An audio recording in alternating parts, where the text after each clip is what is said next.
अस्सलाम वालेकुम। इस वीडियो में जो हम लोग सवाल सॉल्व कर रहे हैं वो होगा एक्सरसाइज 3.1 का क्वेश्चन नंबर 2। अब इस क्वेश्चन में हम लोगों को बताना ये था, कुछ एक्सप्रेशंस हम लोगों को दी हुई थी और हम लोगों को ये बताना था कि ये हमारे पास रैशनल है या रैशनल नहीं है। तो हमारे पास किसी भी एक्सप्रेशन में कोई भी एक्सप्रेशन रैशनल कब होती है? रैशनल तब होती है जब हमारे पास ऊपर की टर्म मतलब डिनोमिनेटर और न्यूमिनेटर जो है हमारे पास पॉलिनोमियल हो। अगर डिनोमिनेटर और न्यूमिनेटर दोनों पॉलिनोमियल होते हैं तो ऐसी एक्सप्रेशंस हमारे पास रैशनल होती हैं। अगर इन दोनों में से कोई एक भी हमारे पास पॉलिनोमियल नहीं होगी तो वो हमारे पास इर्रेशनल होगी। अब सबसे पहले क्वेश्चन नंबर 1 को हम लोग देखेंगे। तो क्वेश्चन नंबर 1 में हमारे पास क्या है कि पहले आप लोग देखेंगे न्यूमिनेटर फिर डिनोमिनेटर। न्यूमिनेटर में हमारे पास हम लोगों को देखना है कि क्या ये पॉलिनोमियल है। तो पॉलिनोमियल की पहचान क्या होती है कि वेरिएबल्स आपस में मल्टीप्लाई नहीं हो रहे हों एक्सप्रेशन में। मतलब अगर इधर x लिखा हुआ है तो x के साथ कोई और वेरिएबल नहीं हो, मतलब y भी ना हो, कोई भी वेरिएबल ना हो इधर भी और इधर भी। और हमारे पास जो वेरिएबल की पावर हो वो हमारे पास होल नंबर हो।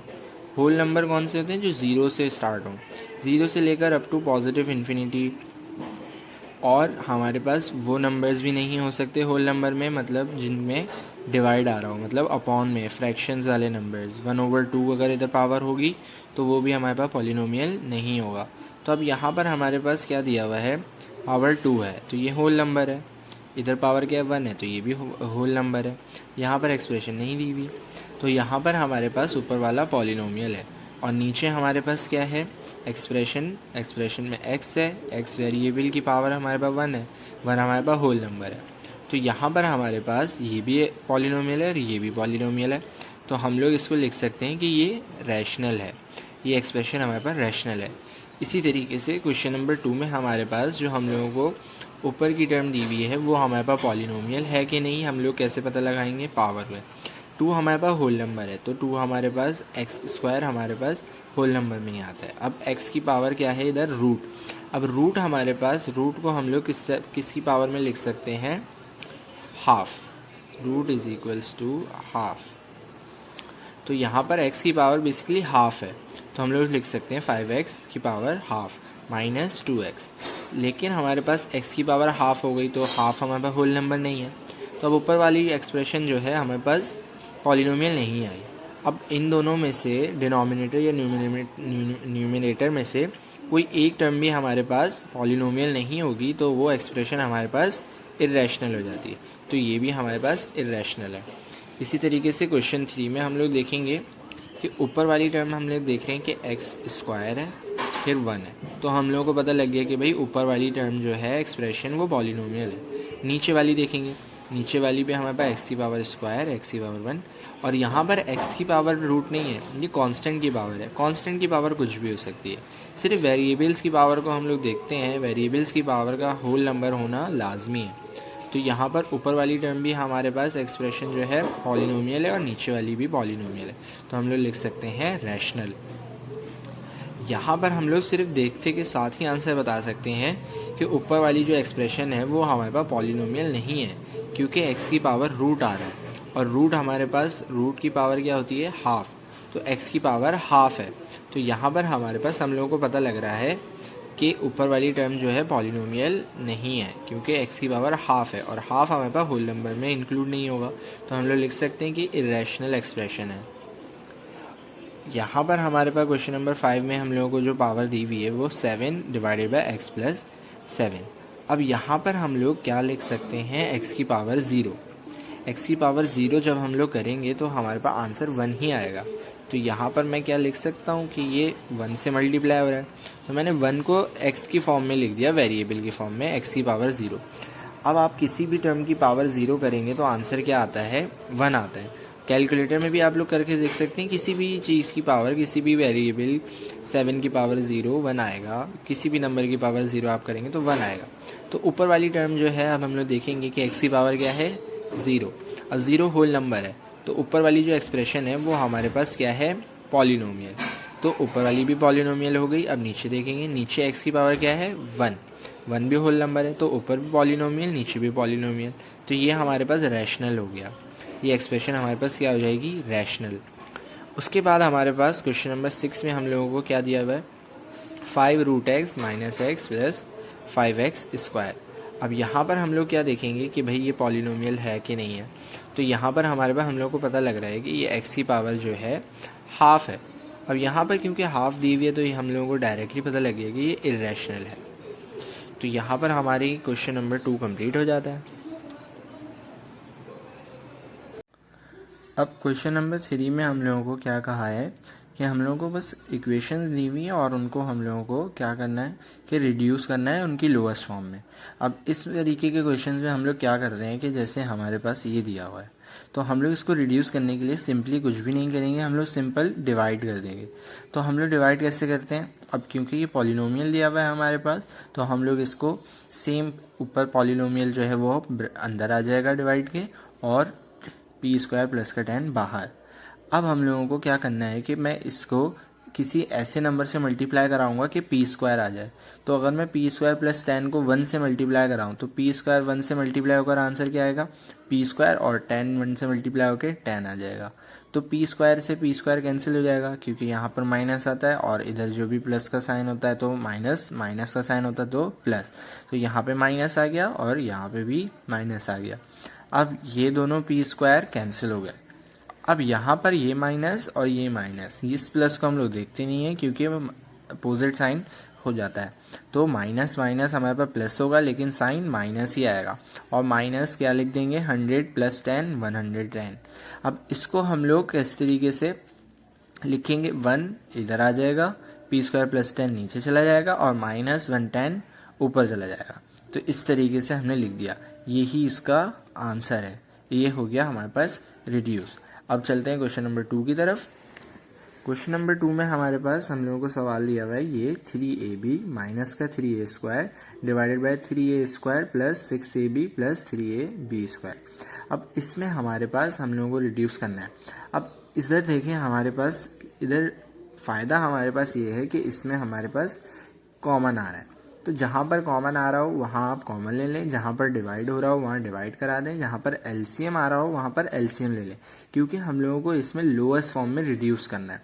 तो किसी भी तरीके से हम लोग रिड्यूस कर सकते हैं। अब यहाँ पर हमारे पास कॉमन आ रहा है तो हम लोग कॉमन ले लेंगे। यहाँ से क्या कॉमन आ रहा है, 3a यहाँ से कॉमन आ जाएगा तो इधर b बचेगा और इधर सिर्फ a बचेगा। तो मैंने 3a लिख दिया कॉमन और इधर मैं b से मल्टीप्लाई कराऊंगा तो 3ab आ जाएगा और -1 से मल्टीप्लाई कराऊंगा तो 3a² आ जाएगा।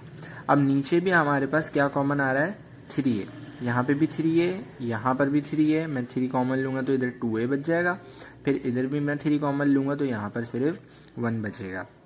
तो मैंने 3a कॉमन लिया, 3a कॉमन लिया तो इधर से 3a कॉमन लूँगा तो इधर सिर्फ a बचेगा तो मैंने a लिख दिया। फिर प्लस का साइन, फिर इधर मैं 3a कॉमन लूँगा तो इधर क्या बच जाएगा, 2b, तो मैंने 2b लिख दिया। फिर मैंने प्लस का साइन लगाया और 3a कॉमन ले लिया तो इधर क्या बचेगा, b², तो b² लिख दिया। अब क्योंकि ऊपर भी 3a और नीचे भी 3a तो 3a से 3a हमारे पास कैंसिल आउट हो गया और हमारे पास जो भी आंसर बचा वो हमारे पास क्या है, b - a divided by a + 2b plus का b²। और यही हमारे पास आंसर है। बुक में भी हमारे पास यही आंसर गिवन है। अब नेक्स्ट क्वेश्चन हमारे पास जो दिया हुआ था वो ये था। अब हम लोगों को इसको भी रिड्यूस करके दिखाना है। अब इसमें हमारे पास इसको करने के तरीक़ेकार क्या होगा कि आपने सेम क्वेश्चन में देखें कि यहाँ पर कुछ कॉमन आ रहा है। यहाँ पर हम लोगों ने क्या लिया, कॉमन 2 कॉमन ले लिया। यहाँ से मैं 2 कॉमन लूँगा तो यहाँ पर a² - का b² बचेगा और ऊपर मैं जब a कॉमन लूँगा तो इधर अंदर क्या बचेगा, a + b। अब मैंने क्या करा कि यहाँ पर a² - का b² है, यहाँ पर इसका फॉर्मूला भी लग सकता है, a² - b² का फॉर्मूला। यहाँ पर a + b × a - b। अब इसकी जगह मैं ये टर्म लिख दूंगा तो यहाँ पर मैंने ये टर्म लिख दी और बाकी as it is a - b upon a + b as it is आ गया, multiply by a × a + b और divided by 2 × a + b × a - b। ये वाली फॉर्म कैसे बनी, यहाँ पर फॉर्मूला लग गया कौन सा, ये वाला। अब a - b से कैंसिल आउट हो गया तो यहाँ पर a माइनस बी से कैंसिल आउट हो गया, तो यहाँ पर क्या बचेगा 1, तो 1 upon a plus b multiply by a upon 2 a plus b divided by a plus b. अब यहाँ पर a प्लस बी से a प्लस बी कैंसिल हो गया। अब यहाँ पर जो नेक्स्ट टर्म बचेगी वो a मल्टीप्लाई बाय 1, तो a आ गया, और 2 multiply by a plus b, तो ये यहाँ पर आ गया।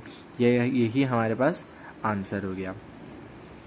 अब नेक्स्ट क्वेश्चन में हमारे पास क्या है कि यहाँ पर हम लोगों को ये क्वेश्चन दिया हुआ है x प्लस वाई का whole square minus z square divided by x plus y plus z. यहाँ पर हम लोग क्या करेंगे कि इसको एज अ a ले लेंगे, x प्लस वाई को हम लोग a ले लेंगे और इसको b ले लेंगे। तो ये लिखा हुआ है a square minus b square, तो a square minus b square का फॉर्मूला क्या है, a plus b into a minus b. तो मैंने क्या लिख दिया, a minus b into a plus b. अब ये जो ब्रैकेट है इनको मैं खोल भी सकता हूँ, यहाँ पर मैं माइनस लिख दूंगा तो यहाँ पर कोई भी फर्क नहीं पड़ेगा। तो मैंने क्या लिख दिया, x plus y minus z into x plus y plus z, ये वाली टर्म यहाँ पर लिख दी मैंने, और नीचे एज इट इज चल रहा है x plus y plus z. अब x plus y plus z से ये वाला कैंसिल हो गया, तो हमारे पास क्या बचेगा, x प्लस वाई माइनस का z। यही हमारे पास आंसर है। इसके बाद जो क्वेश्चन है हमारे पास, उसमें हम लोगों को क्या करना हुआ है, M square minus 6m multiply हो रहा है 3m प्लस 15 से और डिवाइड हो रहा है 2m माइनस 12 से। तो सबसे पहले मैं क्या करूँगा, मैं एज इट इज क्वेश्चन मैंने उतारा और मल्टीप्लाई और डिवाइड करा देंगे हम लोग किससे, m से। ये हम लोग इसलिए करा रहे हैं ताकि हमारे पास कैंसिल आउट हो जाए। अब मैं जब m को इससे मल्टीप्लाई कराऊंगा तो मैंने क्या लिख दिया, m बाहर लिख दिया, इस पूरी टर्म से m मल्टीप्लाई हो रहा है जो हमारे पास न्यूमिनेटर है, और नीचे m मैंने मल्टीप्लाई करा दिया। m 2m से मल्टीप्लाई हो गया तो 2m स्क्वायर, माइनस 12 से मल्टीप्लाई हुआ तो माइनस का 12m। इसके बाद जो नेक्स्ट टर्म है हमारे पास, इसमें हम लोगों ने क्या करा कि नीचे देखें यहाँ पर क्या कॉमन आ रहा है, 2, तो मैंने 2 को कॉमन ले लिया। 2 को मैंने जब कॉमन लिया तो अंदर क्या टर्म बचेगी, m स्क्वायर माइनस का 6m। तो अब यहाँ पर हमारे पास m स्क्वायर माइनस 6m नीचे भी था और न्यूमिनेटर में भी था, तो न्यूमिनेटर और डिनोमिनेटर से ये कैंसिल आउट हो गया।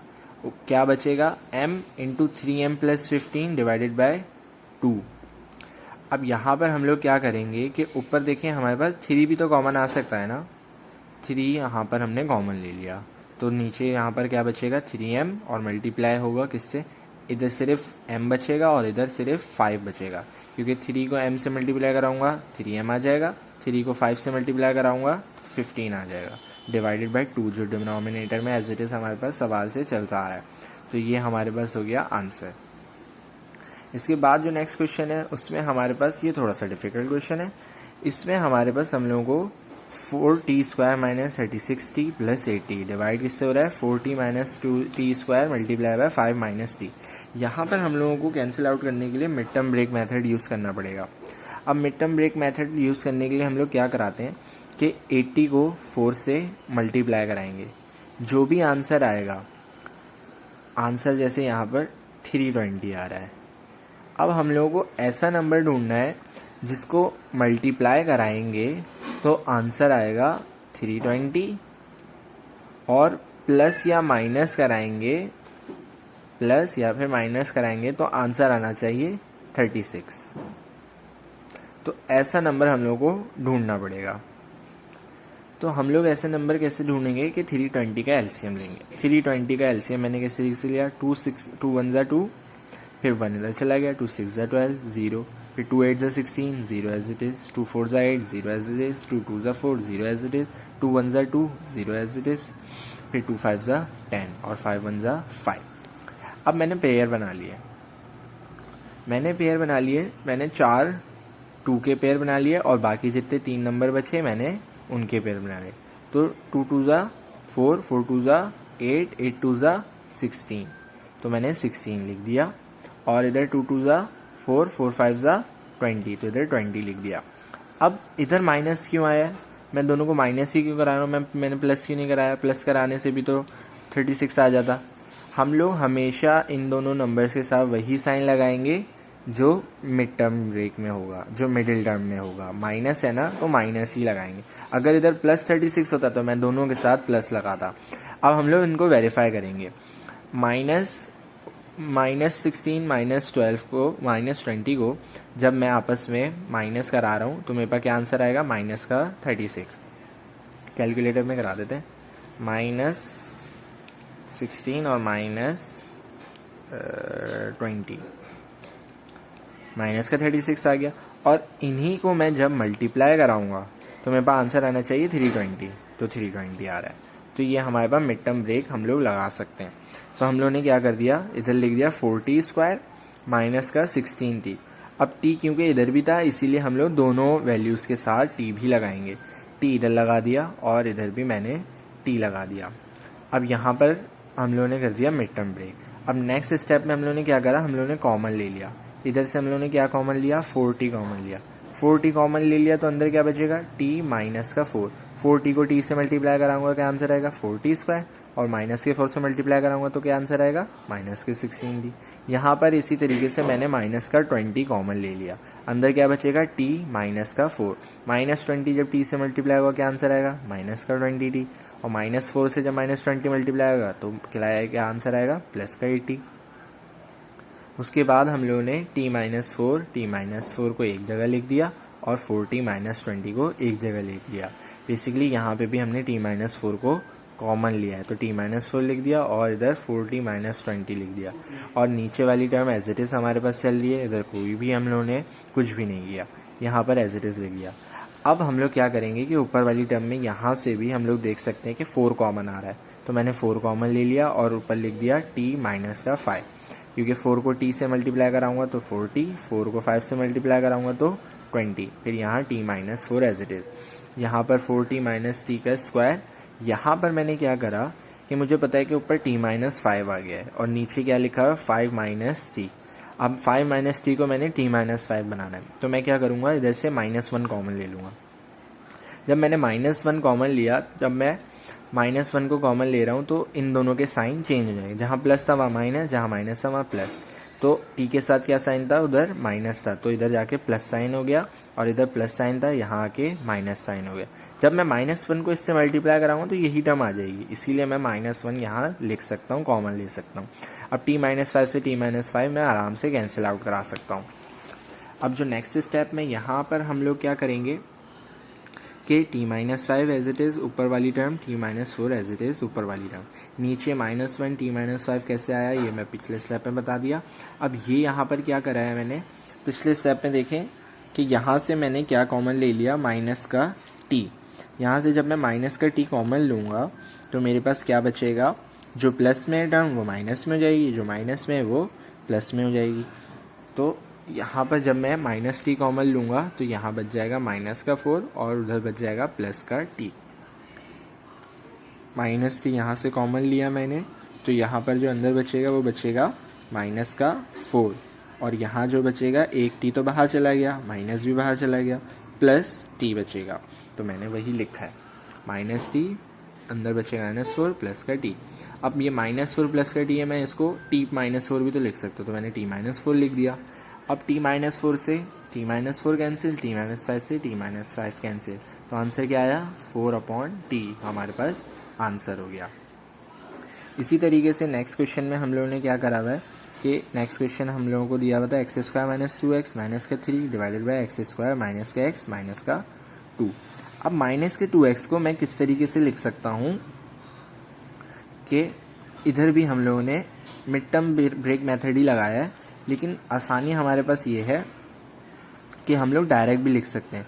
-2x को मैं इस तरीके से भी तो लिख सकता हूँ, प्लस का x माइनस का 3x। इसको मैं सॉल्व करूँगा तो यही आंसर आ जाएगा, माइनस का 2x। तो मैंने माइनस के 2x को डिफरेंट तरीके से लिख दिया, प्लस का x माइनस का 3x। इसी तरीके से नीचे भी मैंने माइनस के x को डिफरेंट तरीके से लिखा है। मैंने माइनस के x को किस तरीके से लिखा, -2x प्लस का x। जब इन दोनों को सॉल्व करेंगे तो आंसर क्या आएगा, माइनस का x। तो मैं ऐसे लिख सकता हूँ। अब यहाँ पर इन दोनों में से x कॉमन आ रहा है तो मैंने x कॉमन लिया, तो क्या बच गया x प्लस 1। यहाँ से -3 कॉमन आ रहा है तो -3 लिख दिया, अंदर क्या बचेगा x प्लस 1। और नीचे यहाँ से भी x कॉमन आ गया और यहाँ से भी 1 कॉमन आ गया। जब यहाँ से x कॉमन आया तो अंदर क्या बचेगा x माइनस 2। यहाँ से +1 कॉमन आया तो अंदर क्या बचेगा x माइनस 2। इसको जब मैं मल्टीप्लाई कराऊंगा x से तो एक्स स्क्वायर ही बनेगा, इसको जब मैं मल्टीप्लाई कराऊंगा माइनस का 2 से तो यही बनेगा। फिर जब मैं 1 को x माइनस 2 से मल्टीप्लाई कराऊंगा तो x माइनस 2 ही आएगा। जब x को मैं x से मल्टीप्लाई कराऊंगा एक्स स्क्वायर आएगा, x को 1 से मल्टीप्लाई कराऊंगा तो x आएगा, माइनस के 3 को x से मल्टीप्लाई कराऊंगा तो माइनस का 3x आएगा, माइनस के 3 को 1 से मल्टीप्लाई कराऊंगा तो माइनस 3 आएगा। अब x प्लस 1 यहाँ से मैंने कॉमन ले लिया, x प्लस 1 कॉमन लिया और x माइनस 3 बच गया। यहाँ से x माइनस 2 कॉमन ले लिया, अंदर क्या बचेगा x प्लस 1।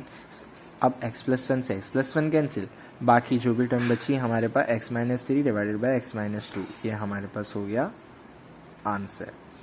अब इसका लास्ट क्वेश्चन जो है सेकेंड लास्ट क्वेश्चन में हम लोगों को ये क्वेश्चन गिवन है 4x स्क्वायर प्लस का 24x प्लस का 36 divided by 3x square minus का 27।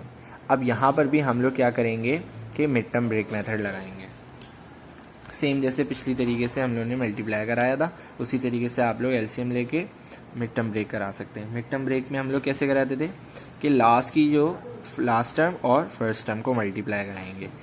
क्या आंसर आएगा 36 मल्टीप्लाई बाय 4। अब 144, अब हम लोगों को ऐसी टर्म देखनी है, ऐसी दो वैल्यूज ढूंढनी है जिसको मैं मल्टीप्लाई कराऊं तो 144 आए, प्लस या माइनस कराऊं तो 24x आए। तो ऐसी मेरे पास टर्म मुझे डायरेक्टली देखने से पता चल रही है कि 12 को 12 से मल्टीप्लाई कराऊंगा तो हमारे पास 144 आएगा। मैं मल्टीप्लाई करा देता हूँ, 12 मल्टीप्लाई बाय 12 144 आएगा, और 12 को 12 से प्लस कराऊंगा तो 24x आ जाएगा। तो मैंने वही कर दिया, 4x square plus 12x plus 12 plus 36। नीचे कुछ भी नहीं करा मैंने, नीचे एज इट इज टर्म लिख दी। अब ऊपर से यहाँ देखें 4x कॉमन ले लिया, 4x कॉमन लूँगा तो इधर क्या बचेगा सिर्फ x, और यहाँ क्या बचेगा सिर्फ 3। यहाँ पर मैंने क्या लिया है कॉमन 12 कॉमन लिया तो अंदर क्या बचेगा x और 3, तो x प्लस 3 लिख दिया। अब नीचे भी मैंने कॉमन लिया है नेक्स्ट टर्म में, नेक्स्ट वैल्यू में मैंने 3 कॉमन लिया तो अंदर क्या बचेगा एक्स स्क्वायर माइनस का 9। अब नीचे वाली जो वैल्यू है मैंने इसमें x प्लस 3 भी कॉमन ले लिया, x प्लस 3 कॉमन लिया तो x प्लस 3 आ गया और 4x प्लस का 12 आ गया। नीचे भी मैंने कुछ नहीं करा, मैंने सिर्फ 9 को किस तरीके से लिख दिया 3 का स्क्वायर करेंगे तब भी 9 ही आएगा, तो यहाँ पर मैंने सिर्फ ये करा है। अब नेक्स्ट स्टेप में हम लोग क्या करेंगे कि इधर फॉर्मूला बन रहा है ए स्क्वायर माइनस का बी स्क्वायर, तो मैंने वही लगा दिया a माइनस बी और a प्लस बी। अब x प्लस 3 से x प्लस 3 कैंसिल, और ऊपर 4 मैंने कॉमन ले लिया, 4 कॉमन लूँगा तो सिर्फ x बचेगा और प्लस का 3। अब 4/3 और 4 into x plus 3 upon 3 into x minus 3 ये बच गया, यही हमारे पास आंसर हो गया। और लास्ट क्वेश्चन में हमारे पास क्या है y plus z into y square minus 2yz plus का जेड स्क्वायर। अब नीचे जो डिनोमिनेटर है मैंने उसमें क्या करा y कॉमन ले लिया और अंदर क्या बचेगा y प्लस जेड। अब y प्लस जेड से y प्लस जेड कैंसिल, क्या टर्म बची y square minus 2yz plus का z square divide by y। यहाँ पर भी मैंने क्या किया कि मैंने मिड टर्म ब्रेक मेथड लगाया, z square multiply by y square, क्या आंसर आएगा वाई स्क्वायर जेड स्क्वायर। अब मुझे कोई ऐसी टर्म बतानी है जिसको मैं मल्टीप्लाई कराऊं तो वाई स्क्वायर जेड स्क्वायर आ जाए, प्लस या माइनस कराऊं तो माइनस का 2yz है। तो मुझे पता है कि जब मैं माइनस के yz को मल्टीप्लाई कराऊंगा माइनस के yz से तो मेरे पास आंसर क्या आएगा वाई स्क्वायर और जेड स्क्वायर। और जब मैं माइनस yz को माइनस करा दूंगा yz से तो मेरे पास आंसर क्या आएगा माइनस का 2yz।